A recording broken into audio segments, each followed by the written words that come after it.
चंद्रमा उसी जल में प्रतिबिंबित होता है जो जल शांत स्थिर। यही तो समस्या होती है मन की। मन कभी भी शांत नहीं हो पाता है। जहां शांति नहीं वहां कुछ भी नहीं रुकता। समुद्र की लहरों की भांति विचारों का उपद्रव मन को निरंतर स्थिर रखता। कुछ भी सुनने और समझने के लिए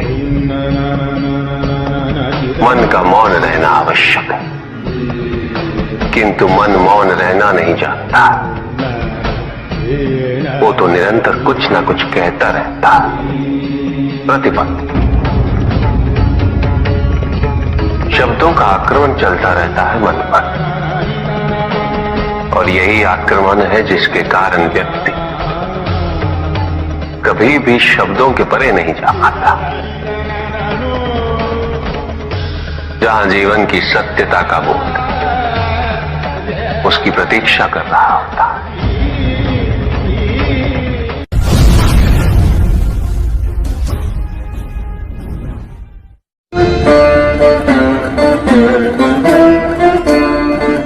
मैं वो हूं जो नहीं है,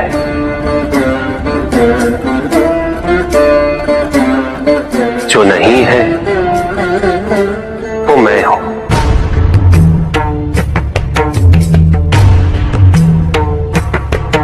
चिरकाल तक सभी को यह स्मरण रहे, जब आप में श्वास है तो मैं आप में हूं। देव देव महादेव शिवा, देव देव। और जिस क्षण आप में श्वास नहीं तब आप मुझ पे हैं। देव शिवा, देव देव महादेव।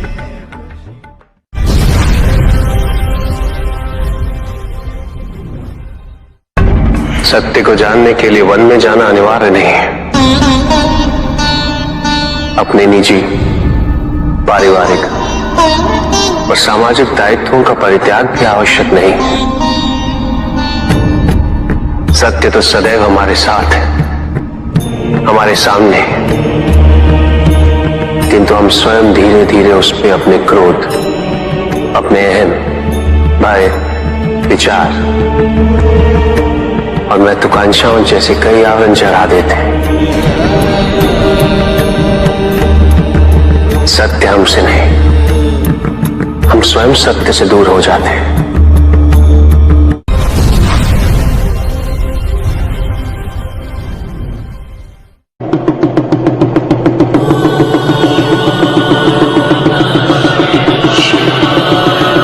जहां न अमृत, न विष, न सुख, न दुख, न स्वर्ग, न नरक, वही परम आनंद है। उसी परम आनंद तक की यात्रा है तुम्हारी। ये यात्रा आनंद के सानिध्य की है, ये यात्रा सानिध्य के आनंद की है। और इस यात्रा में मैं प्रतिपल तुम्हारे साथ हूं।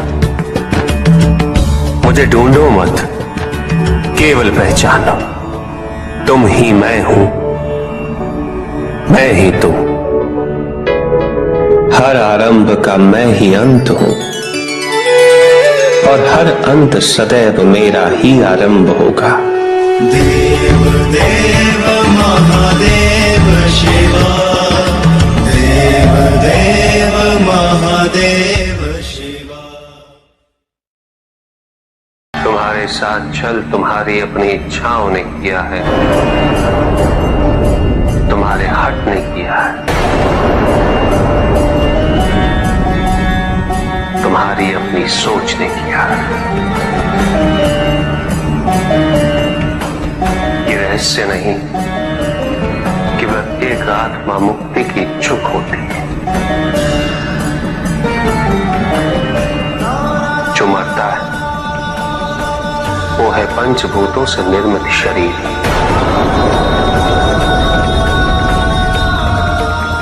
किंतु आत्मा तो अजर है, अमर है।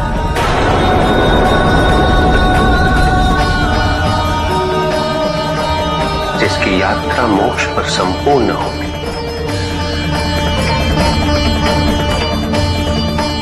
जहां सांसारिक बंधनों से व्यक्ति मुक्त हो जाता है,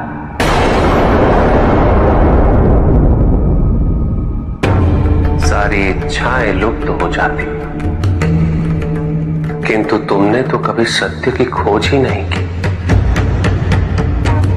तुम तो सदैव उन तत्वों को ढूंढते रहे जो तुम्हारे अहंकार के पोषण हेतु आवश्यक थे।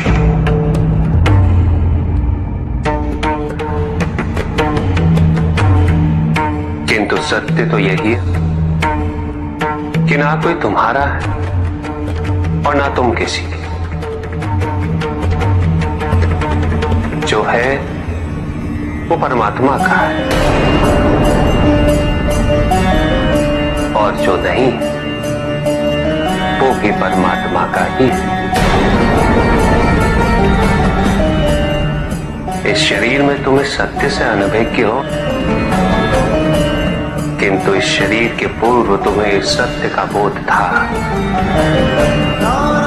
और इस शरीर के पश्चात भी रहेगा। प्रश्न ये है कि क्या तुम इस सत्य को अभी स्वीकार करना चाहते हो? यदि करते हो तो परिवर्तन का मार्ग स्वतः प्रदर्शित हो जाएगा। आजीवन तुम प्रत्यक्ष को ही सत्य मानते रहे, परोक्ष सदैव महत्वहीन रहा। तुम्हारे पास यही अवसर है उस भूल को सुधारने का। भक्ति हेतु यदि कुछ अनिवार्य है तो केवल भक्ति ही।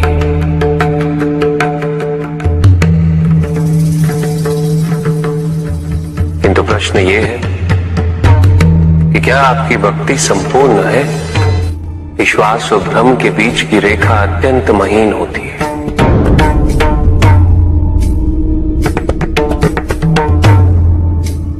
असंख्य व्यक्ति ये नहीं समझ पाता कि उनका विश्वास है या भ्रम।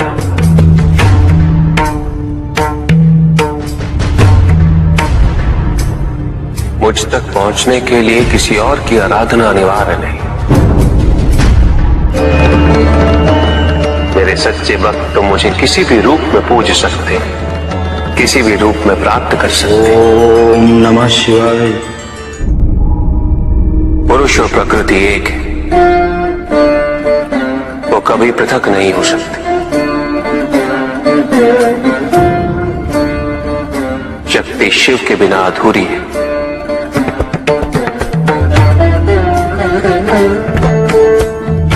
और शिव तो शक्ति के बिना शव के समान है। शिव शक्ति पुरुष प्रकृति का संतुलन सदैव अनर्थकारी सिद्ध होगा। शरीर में यदि स्त्री तत्वों की ऊर्जा नहीं तो शरीर निर्जीव है।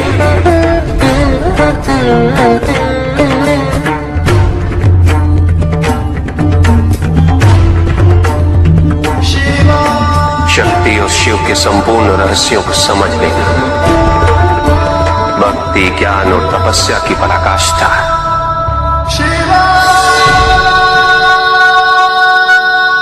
जब ज्ञान के लिए शब्द पर्याप्त बना, उदाहरण प्रस्तुत करना अनिवार्य हो जाता है।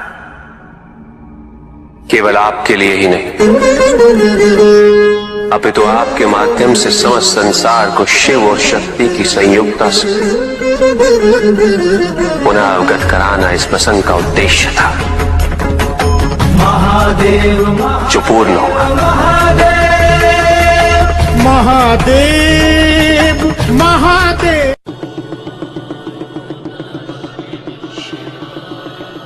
जहां न अमृत न विष, न सुख न दुख, ना स्वर्ग ना नरक, वही परम आनंद है। उसी परम आनंद तक की यात्रा है तुम्हारी। ये यात्रा आनंद के सानिध्य की है। ये यात्रा सानिध्य के आनंद की है। और इस यात्रा में मैं प्रतिपल तुम्हारे साथ हूं। मुझे ढूंढो मत, केवल पहचानो, तुम ही मैं हूं, मैं ही तुम। हर आरंभ का मैं ही अंत हूं, और हर अंत सदैव मेरा ही आरंभ होगा।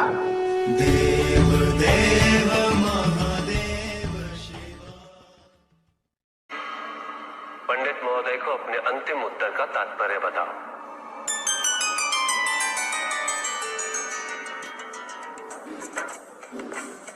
तात्पर्य यह है पंडित जी, इस जगत में 1 गुण, 2 गुण, 3 गुण, 5 गुण, ये सारे आरोपण मानव का मस्तिष्क करता है। अन्यथा जगत तो ब्रह्म माया है, और ये सारे गुण भी माया मात्र है। सब कुछ निर्गुण है मेरे महादेव की भांति।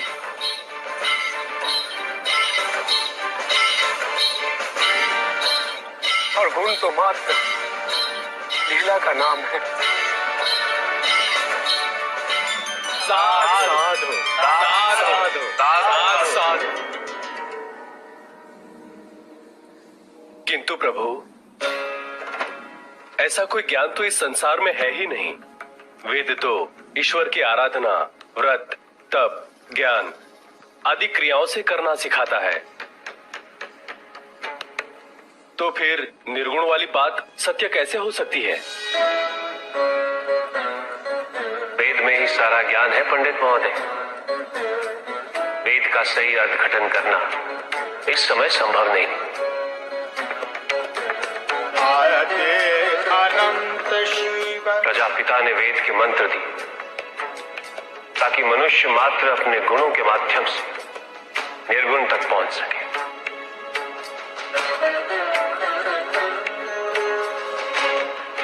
किंतु आप सब गुणों की मीमांसा में ही रुक गए। प्रश्न भी आपका और उत्तर भी आप ही का। व्रत, तप, दान, यज्ञ इत्यादि से ही संसार का निर्वाह होता है। किंतु उसी वेद में ईश्वर प्राप्ति के लिए निर्गुण बनने का मार्ग छिपा हुआ है। उस ज्ञान को आप देख नहीं पाते पंडित महोदय। इसीलिए अपने आप को देवताओं से अधिक ज्ञानी समझते।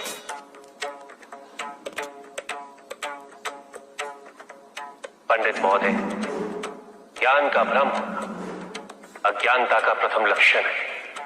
इस प्रकार भरे हुए पात्र में कुछ नहीं समाता, उसी प्रकार ज्ञान के अहंकार से भरे मन में अधिक ज्ञान नहीं समाता।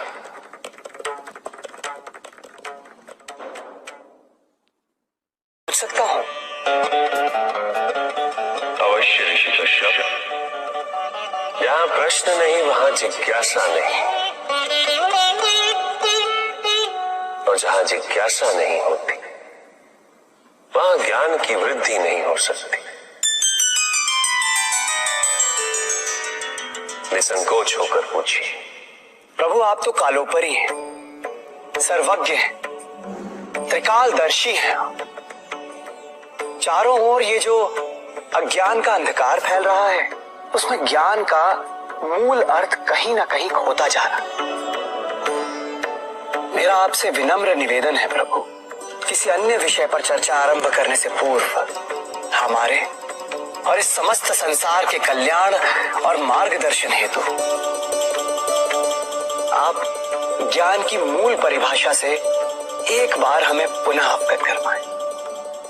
ज्ञान और अज्ञान की परिभाषा को स्पष्ट रूप से समझने के लिए ज्ञान और अज्ञान की विशेषताओं का स्मरण करना आवश्यक है। जिसके कारण स्वार्थ, विनाश, क्रूरता, अशांति और भय में वृद्धि हो, वह ज्ञान है। किंतु जो व्यक्ति को उदार, निर्भीक, सहनशील और विनम्र बनाए, वही ज्ञान है। अज्ञान की शक्तियां दुरुपयोग करने हेतु प्रेरित करती हैं, किंतु जो अपनी शक्तियों और अपने सामर्थ्य के प्रति अपने उत्तरदायित्व को समझाए, जो न केवल अपने अपितु अपने से पहले संसार के उद्धार हेतु प्रोत्साहित करे, वो ज्ञान है। ज्ञान का मूल उद्देश्य ही परोपकार है, सृजन है। दूसरों की भावनाओं को समझना, उनका आदर करना, यही ज्ञान है। क्योंकि ज्ञान हमें न केवल अपने अपितु दूसरों के दुख और सुख के प्रति भी संवेदनशील बनाता है। किंतु जो दूसरों की भावनाओं का अनादर करे, उसे ज्ञान की श्रेणी में कैसे रखा जा सकता है? अज्ञान के कारण व्यक्ति सांसारिकता में बंधता जाता है, मोह माया में उलझता जाता है। अज्ञान परम सत्य से दूर ले जाने का माध्यम है, किंतु ज्ञान व्यक्ति को परम सत्य की ओर ले जाता है। ज्ञान मुक्तिदायक है, मोक्ष का मार्ग है, और इस मुक्तिदायक ज्ञान का सर्वोच्च रूप है आत्मज्ञान, और यही ज्ञान की पूर्णता भी है। ज्ञान और अज्ञान का ये अंतर संसार में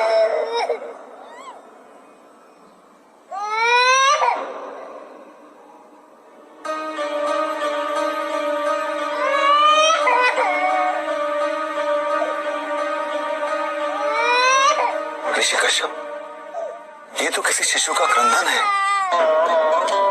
विदर्भ देश के राजा और मेरे भक्त सत्यार्थ का पुत्र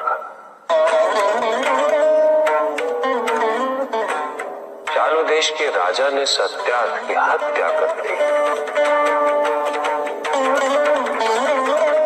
सत्यार्थ की पत्नी ने अपने शिशु के साथ अपनी रक्षा करने हेतु वन में शरण ली, किंतु अब तो वो भी मृत्यु को प्राप्त हो चुकी है। भक्ति का उचित मार्ग बताए हमें, ताकि मेरी भांति दूसरा कोई भूल ना करे। भक्ति मुक्ति का आधार है पुष्पधर, और मुक्ति तो केवल समर्पण से ही संभव होगी। और समर्पण के लिए पुष्प नहीं, स्वर्ण नहीं, आभूषण भी नहीं, रत्न नहीं, धन नहीं, विधि विधान नहीं, केवल अपने मन को अर्पित करना अनिवार्य है। जानना चाहते हो पुष्पधर कि वो कौन से पुष्प हैं जो मुझे अत्यंत प्रिय है? इंद्रियों का नियंत्रण, दया, शांति, तप, क्षमा, ध्यान और सत्य। और जब कोई मेरी इन पुष्पों से आराधना करे, मैं अवश्य प्रसन्न होता हूं। भक्ति में भव्यता आवश्यक नहीं है पुष्पधर, अभी तो सरलता आवश्यक है। भक्त के लिए ये समझना अत्यंत कठिन हो जाता है। प्राय भक्ति कब मोह में परिवर्तित हो जाती है और ऐसे में पथ भ्रमित होना अनिवार्य है।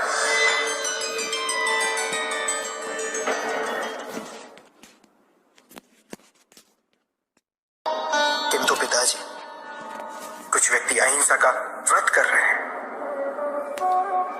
किंतु अधिकांश व्यक्ति तो अस्त्र शस्त्रों से सुसज्जित होकर घूम रहे हैं।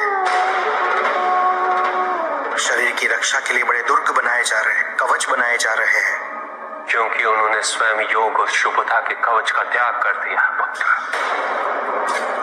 क्योंकि अब शुभता उनके लिए जीवन को जीने का आधार नहीं रह गई, क्योंकि योग तो अब केवल उनके लिए एक कठिन सी साधना है। जो व्यक्ति, जो समाज योग से और साधना से जितना विमुख होगा, वो समाज आत्मरक्षा के लिए कवच, दुर्ग और अस्त्रों और शस्त्रों के निर्माण हेतु सदैव विवश होगा। व्यक्ति के अंतर मन से शुभता जितनी ही क्षीण होती जाएगी, योग की अग्नि जितनी कम होती जाएगी, उसके जीवन में अंधकार की अग्नि भी उतनी ही प्रचंड होती जाएगी। समाज में ऐसे अभिमानी और अहंकारी व्यक्तियों की संख्या सदैव बढ़ती रहेगी पुत्र। समाज में उतनी ही तीव्रता से युद्ध और अस्त्रों के अनुनाद की दिशा में अग्रसर होगा। किंतु पिताजी, जो समाज योग शुभता से विमुख होता जा रहा है, उन्हें कैसे लौटाया जाए? प्रयत्न चाहे एकमात्र किसी के भी धरातल पे चले,